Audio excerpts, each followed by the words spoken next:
আসসালামু আলাইকুম রহমতুল্লাহি ওয়া বারাকাতুহু। বর্তমানে বাংলাদেশের ভ্রমণ পিপাসুদের সবচেয়ে জনপ্রিয় পর্যটন স্পট হলো টাঙ্গুয়ার হাওর।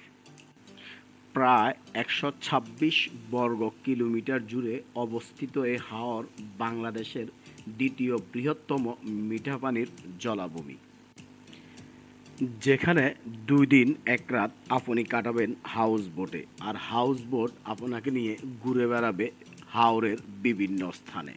রান্নাবান্না, খাওয়া দাওয়া থেকে শুরু করে সবই হবে এই ভাসমান ঘরে।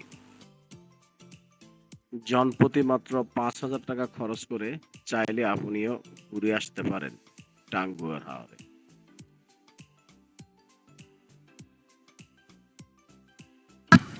এখন এবার রোমান বলো, তোমার অনুভূতি কি? আলহামদুলিল্লাহ ভালো। আলহামদুলিল্লাহ ভালো। আলহামদুলিল্লাহ ভালো। অনুভূতি কি? ভালো। হ্যাঁ, এই জাতীয় দৃশ্য এক্সাইটেড। ওকে, আলহামদুলিল্লাহ খুব ভালো। মাশাআল্লাহ। অনুভূতি কি? অনুভূতি হ্যাঁ, মাথা কাম্বার মাথা কাম্বার। হেড ওই লাগছে। অনুভূতি মাথা কাম্বার। হেড বলো, অরণ্য না বস্ত্র তোমার অনুভূতি কি? ভালো ভালো। অনুভূতি ভালো। এই অনুভূতি কি? এনা ভান্ডিতে